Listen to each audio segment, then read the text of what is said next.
तो बच्चों, आज की वीडियो की इस शुरुआत में आपका जो है स्वागत है। आज हम अपनी शुरुआत करते हैं पृष्ठ संख्या 132, जहां पर हमने छोड़ा था कि भू स्वामित्व के प्रश्न को लेकर के यहाँ पर बर्नियर, फ्रांसवा बर्नियर, जो फ्रांस से आया हुआ एक यात्री था, विदेशी यात्री, उसने किस प्रकार से जो है एक रूपरेखा तैयार कर रखी थी कि भूमि जो है उस पर किसानों का बिल्कुल भी अधिकार नहीं है। तो इसी प्रकार से जो है मुगल साम्राज्य को जो है बर्नियर ने किस रूप में देखा, अब हम उस विषय में थोड़ी चर्चा कर लेते हैं। उसने कहा कि उसका मतलब सीधा सीधा ये था कि भिखारी और क्रूर लोगों का राजा था, यानी कि मुगल साम्राज्य को उस रूप में देखा कि उसने कहा कि भिखारी और क्रूर लोगों का राजा था, सिर्फ भूस्वामित्व के प्रश्न को लेकर ही। अब उसके बाद वो कहता है कि इसके शहर और नगर जो है विनिष्ट तथा खराब हवा से दूषित थे। लेकिन नगरों के ऊपर भी बड़ा प्रश्न उठा दिया है। शहर और नगर विनिष्ट तथा खराब हवा से दूषित थे और इसके खेत जो थे झाड़ीदार, घातक दलदल से भरे हुए थे। और इसका कारण क्या बताता है कि भू स्वामित्व न होना किसानों के पास, जिससे कि वे जो है अपनी भूमि में किसी प्रकार का भी सुधार करने की कोई गुंजाइश नहीं करते थे, और जो है भूमि का जो है वो भूमि में उपज बढ़ाने की कोई कोशिश भी उनकी तरफ से बड़ी नहीं की जाती थी। अब आश्चर्य की बात देखिए, चलिए नेक्स्ट पैराग्राफ में देख लेते हैं कि आश्चर्य की बात क्या है। अब आश्चर्य की बात यह है कि मुगल इतिहासकार, सरकारी इतिहासकार था मुगल साम्राज्य का, जिसका नाम हम सभी पहले से जानते हैं, लेकिन एक बार मैं बता देती हूँ, अबुल फजल था। अकबर के समय में जो सरकारी इतिहासकार था, वो क्या कहता है कि जो है वो कहीं भी अपने जो है लेखों में ये शो नहीं करता, ये नहीं दिखाता कि राजा ही जो है या जो है एकमात्र स्वामी था भूमि का। और केवल राजा क्या लेता था, अपनी जो है राजत्व का पारिश्रमिक जो है लेता था, और वो क्या था, स्वामित्व वाली भूमि पर लगान, अर्थात राजा जो है भूमि पर लगान लेता था। अब इसके बारे में देखिए, दो एक प्रकार से जो है अलग अलग मत खड़े हो गए हैं। एक फ्रांसवा बर्नियर का है, जो कहता है कि जो है बहुत बुरी तरीके से किसानों को लपेटा हुआ था, और वो जो है एक प्रकार से जो है अपना भू स्वामित्व भी नहीं प्राप्त कर पा रहे थे। किंतु अकबर का जो सरकारी इतिहासकार अबुल फजल है, इसका कई वर्णन नहीं करता है। अब इसमें लास्ट लाइन क्या देख लेते हैं। संभव है कि यूरोपीय यात्री ऐसी मांगों को लगान मानते थे, क्योंकि भूमि राजस्व की मांग अक्सर बहुत अधिक होती थी।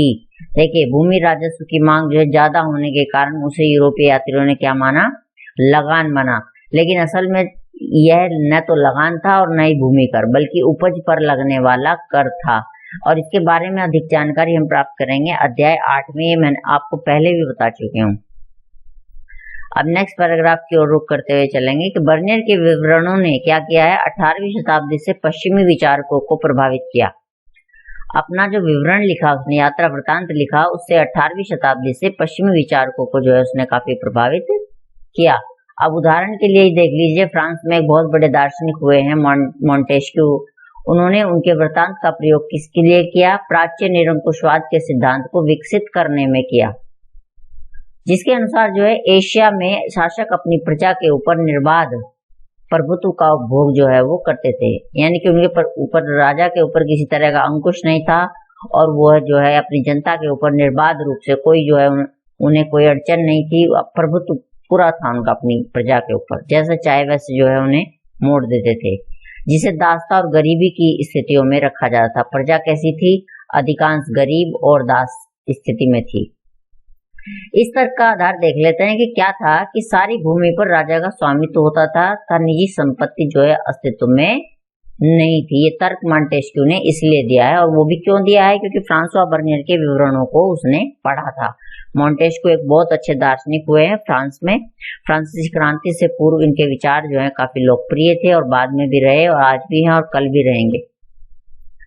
अब क्या है कि इस दृष्टिकोण के अनुसार राजा और उसके अमीर वर्ग को छोड़ प्रत्येक व्यक्ति बड़ी मुश्किल से गुजर बसर कर पाता था। केवल राजा ही या तो अच्छी तरीके से जीवन जी रहा था, या उसका अमीर वर्ग या अधिकारी वर्ग, बल्कि सामान्य जनजीवन जो था वो उसका जीवन अस्त व्यस्त था।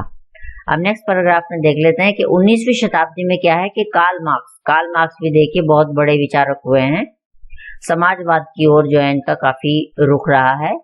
उन्होंने क्या कहा है कि इस विचार को एशियाई उत्पादन शैली के सिद्धांत के रूप में आगे बढ़ाया। उन्होंने कहा कि एशियाई उत्पादन की ये शैली थी एक तरीके से कि किस प्रकार से जो है किसानों से उत्पादन कराया जाए।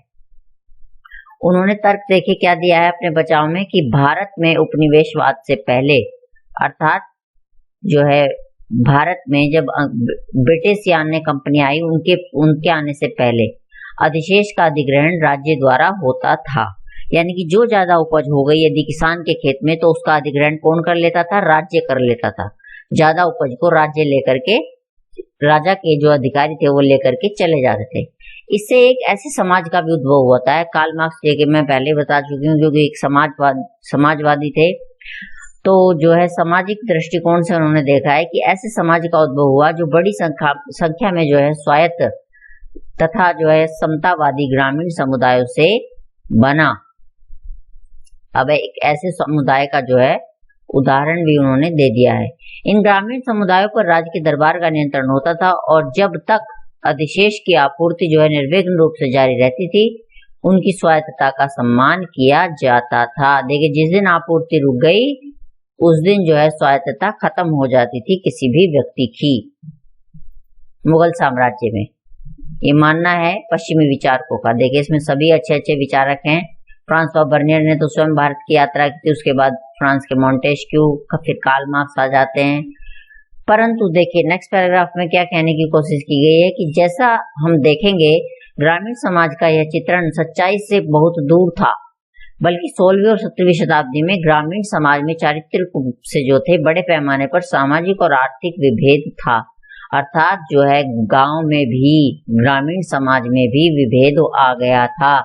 उच्च वर्ग और निम्न वर्ग, मध्यम वर्ग कह सकते हैं, कई वर्गों का उदय हो चुका था। अब वो क्या थे?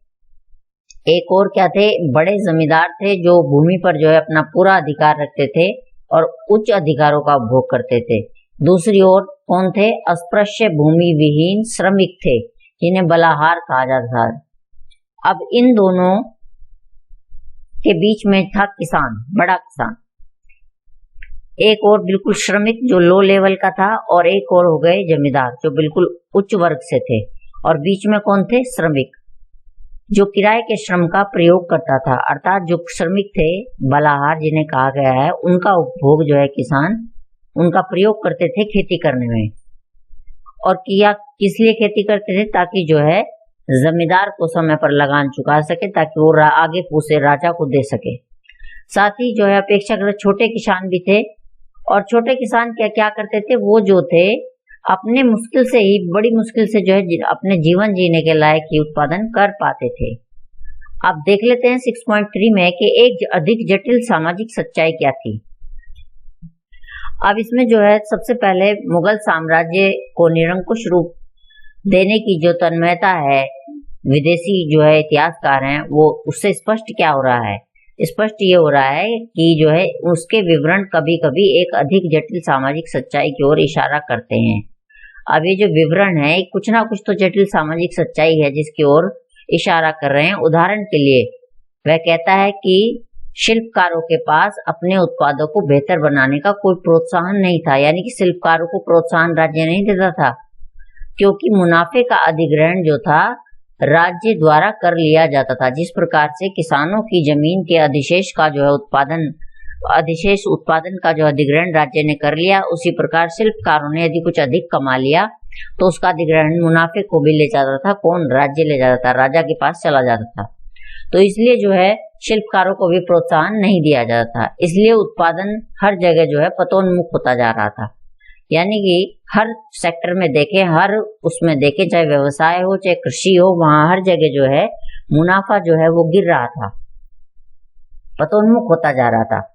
साथ ही वह यह भी मानता है कि पूरे विश्व से बड़ी मात्रा में बहुमूल्य धातुएं भारत में आती थी। देखिए, सब कुछ नेगेटिव कहने के बाद भी क्या कहता है फ्रांसवा बर्नियर की बहुमूल्य धातुएं पूरे विश्व से, पूरे वर्ल्ड से कह दिया है, न कि किसी एक देश से वो भारत में आती थी, क्योंकि जो भारत के उत्पाद थे उनका विनिमय किससे करते थे? सोने और चांदी के बदले में उनका जो है निर्यात होता था। विनिमय जो है एक प्रकार से खरीद बेच की प्रणाली सोने और चांदी के बदले में होती थी। और फिर आगे क्या है कि वह एक समृद्ध जो है व्यापारिक समुदाय जो लंबी दूरी के विनिमय से संलग्न था के अस्तित्व को भी रेखांकित करता है। अर्थात सीधा सीधा यहाँ जो है एक कहने की कोशिश की गई है, एक व्यापारी वर्ग अस्तित्व में था जो चीजें इधर से उधर पहुंचाता था। अब जो है नीचे की ओर हम चलेंगे, स्रोत बाद में लेंगे, पहले इसे ही देख लेते हैं कि 17वीं शताब्दी में क्या है कि जनसंख्या का लगभग 15% भाग, देखिए 17वीं शताब्दी में केवल जो है 15% भाग ही शहरों में रह रहा था, नगरों में रह रहा था। यह औसतन जो है क्या है उसी समय पश्चिमी यूरोप की नगरीय जनसंख्या के अनुपात से अधिक था। देखिए उस समय पश्चिमी यूरोप में जो है नगर में जितने लोग रह रहे थे, भारत में उससे कहीं अधिक लोग जो है नगरों में रह रहे थे। इतने पर भी, यानी कि इतना होने पर भी बर्नियर क्या कह देते हैं कि मुगल कालीन शहरों को शिविर नगर बताते हैं। अब शिविर नगर क्यों कहते हैं? वो कहते हैं कि जैसे ही राजकीय शिविर पर ये नगर जो है निर्भर थे। क्यों? क्योंकि जैसे ही राज के दरबार आता था ये नगर सज जाते थे, और राज के दरबार के चले जाने के बाद ये तेजी से जो है पतोन्मुख भी हो जाते थे। ये यहाँ पर जो है समझना बहुत स्पष्ट हो जाता है, बहुत जरूरी हो जाता है। और उसने यह भी सुझाया है कि उसकी सामाजिक और आर्थिक नींव जो है व्यवहार्य नहीं होती थी और ये राज्य के प्रश्रय पर आश्रित रहते थे। अर्थात नगर भी जो है राजा की इच्छा पर निर्भर थे। सीधा सीधा कहने का ये अर्थ जो है यहाँ पर लगाया जा रहा है। अब नेक्स्ट पैराग्राफ में क्या कहते हैं कि भूस्वामित्व के प्रश्न की तरह ही बर्नियर एक अति सरलीकृत एक चित्र और प्रस्तुत कर रहे हैं। क्या कर रहे हैं कि सभी प्रकार के नगर अस्तित्व में थे। किस प्रकार के नगर थे? उत्पादन केंद्र थे, व्यापारिक नगर थे, बंदरगाह नगर थे, धार्मिक केंद्र थे, तीर्थ स्थान थे। अर्थात सभी प्रकार के नगर थे। ये देख लीजिए आप, इसमें हर प्रकार का जो है नगर आ गया है। उत्पादन जहाँ उत्पादन होता था, व्यापारी जहाँ व्यापार के लिए जाते थे, बंदरगाह जहाँ माल लाया और बाहर पहुंचाया जाता था, धार्मिक केंद्र जहाँ पर धार्मिक यात्राएं की जाती थी, और जो है तीर्थ स्थान यहाँ पर भी जो है धार्मिक यात्राओं के लिए जाता, सभी जो है अस्तित्व में थे। व्यापारी जो है अक्सर जो है मजबूत सामुदायिक अथवा बंधुत्व के संबंधों से जुड़े होते थे और अपनी जाति और व्यावसायिक संस्थाओं के माध्यम से संगठित होते हैं। यहाँ जो है एक जाति और व्यावसायिक जो संस्था बताई हैं, ये सीधा सीधा जो है एक किस और संकेत है? श्रेणी, यानी कि व्यवसायियों ने एक अलग विशेष प्रकार का व्यापार करने वाले व्यापारी हों चाहे व्यवसायी हों, उन्होंने क्या किया था कि अपनी अपनी श्रेणियां बना ली थी, अपनी अपनी संस्थाएं बना ली। जैसे कि वर्तमान समय में भी हम देखें तो हम पाएंगे कि हर एक जो है, चाहे वो नौकरी पेशा वर्ग हो चाहे वो व्यापारी वर्ग हो, उन सब की अलग अलग श्रेणियां या संघ बने हुए हैं। ठीक ऐसा ही उस समय हो चुका था। अब क्या था कि पश्चिमी भारत में ऐसे समूहों को क्या कहते थे? महाजन कहा जाता था। पश्चिमी भारत में देखिए अलग अलग जो है उनका नाम दिया गया। उसके मुखिया को क्या कहते थे? सेठ कहते थे। अहमदाबाद जो था, जैसे शहरी केंद्रों में सभी महाजनों का सामूहिक प्रतिनिधित्व व्यापारिक समुदाय के मुखिया द्वारा होता था, जिसे क्या कहते थे? नगर सेठ कहते थे।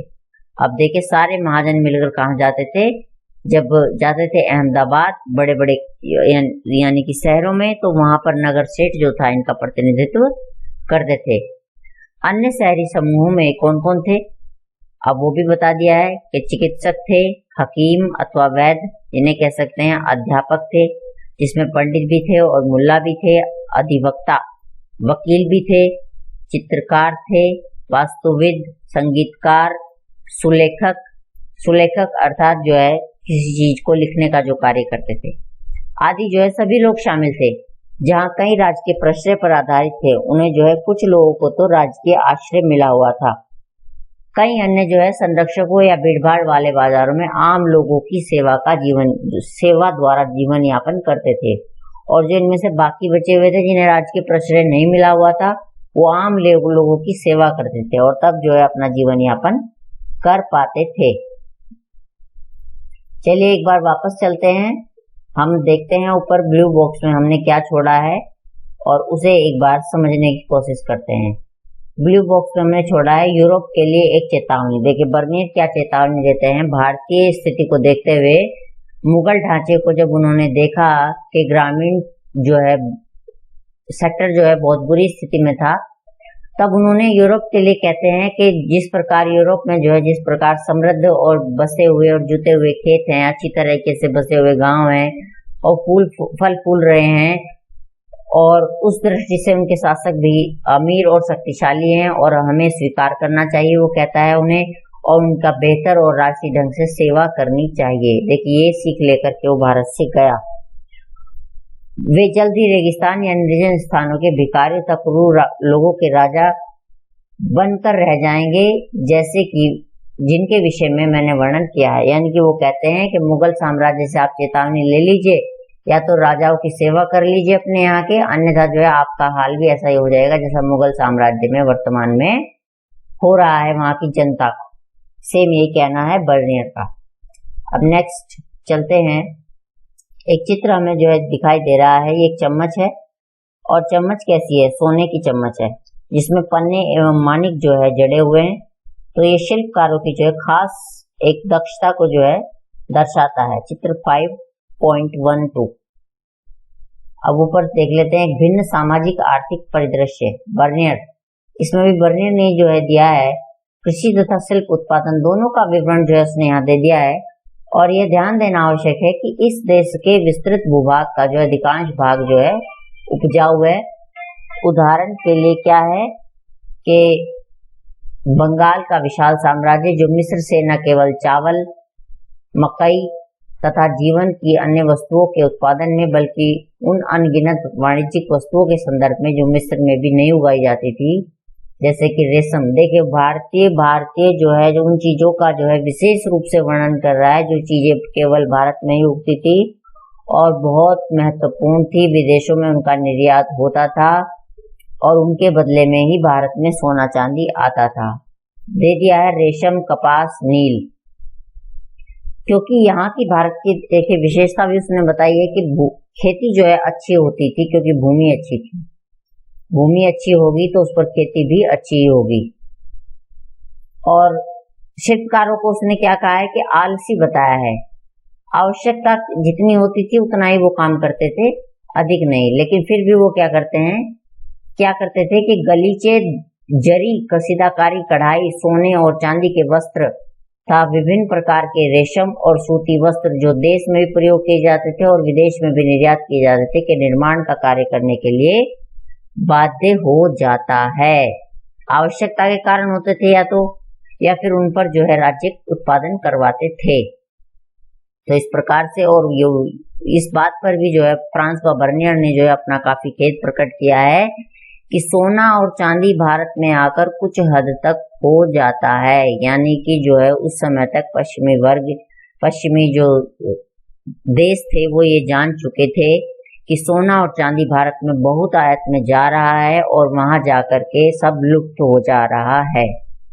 तो इसमें जो है ये बताने का प्रयास पूरा किया गया है। अब इससे रिलेटेड क्वेश्चन देख लेते हैं, क्योंकि अभी हमारे पास जो मटेरियल बचा है वो केवल 0.7 बचा है। इसमें जो है महिलाओं की स्थिति में का वर्णन करेंगे हम, किसके दृष्टिकोण से, यात्रियों के दृष्टिकोण से। इसमें दासियां, सती तथा श्रमिक तीनों का जो है हम विवरण पढ़ेंगे। लेकिन उससे पहले चलते हैं कि जो हमने पढ़ा है अभी उससे रिलेटेड कोई क्वेश्चन है तो उसे समझ लेते हैं पहले। चलिए चलते हैं क्वेश्चन की ओर। ये क्वेश्चन नंबर 8 पर जो है चर्चा करने लायक है। इस पर जो है, क्योंकि हमने अभी इसके बारे में हम अभी बिल्कुल पढ़कर आए हैं कि बर्नियर का वृत्तांत जो है किस सीमा तक इतिहासकारों को समकालीन ग्रामीण समाज को पुनर्निर्मित करने में सक्षम करता है। यानी कि किस हद तक जो है इतिहासकारों को सक्षम बना देता है बर्नियर का वृत्तांत कि वे ग्रामीण समाज का जो है एक चित्र बना सके, एक जो है एक प्रकार से खाका खींच सके, पूरा का पूरा जो है एक विवरण जो है किस प्रकार से वो देंगे, इसके लिए किस प्रकार से एक ढांचा प्रस्तुत करता है। देखिए तो हम पढ़ ही चुके हैं कि बर्नियर ने जो है भूस्वामित्व के प्रश्न को लेकर के बहुत बड़ी चर्चा की है और इस चर्चा में उसने यही बताने का प्रयास किया है कि किस प्रकार से ग्रामीण समाज शोषित था और उसके पश्चात उसके पास जो है भूस्वामित्व का भी अधिकार नहीं था। तो इस प्रकार से जो है बहुत लंबा चौड़ा उसने वर्णन दिया है। उसमें से आंसर लिखने में बिल्कुल भी परेशानी नहीं होनी चाहिए बच्चों आप लोगों को, क्योंकि बहुत वर्णन जो है काफी उसने कर दिया है कि किस प्रकार से जो है किसान शोषित थे, इसीलिए जो तो है भूस्वामित्व का अधिकार उनके पास नहीं था, इसीलिए जो है वो लोग ना तो उपज को बढ़ाने का प्रयास करते थे और ना ही अपने जो है अधिक से अधिक जमीन जोतने की जो है कोशिश करते थे, क्योंकि उन्हें पता था कि उनकी स्थिति वैसी की वैसी ही रहनी है, जो अधिशेष है वो राज्य के पास चला जाएगा। तो इस प्रकार से जो है ग्रामीण समाज का बहुत एक अच्छा एक खाका हम प्रस्तुत कर सकते हैं। चलिए आज की वीडियो में इतना ही और पढ़ते रहिए निरंतर, यही मेरी कामना है। इसी के साथ धन्यवाद।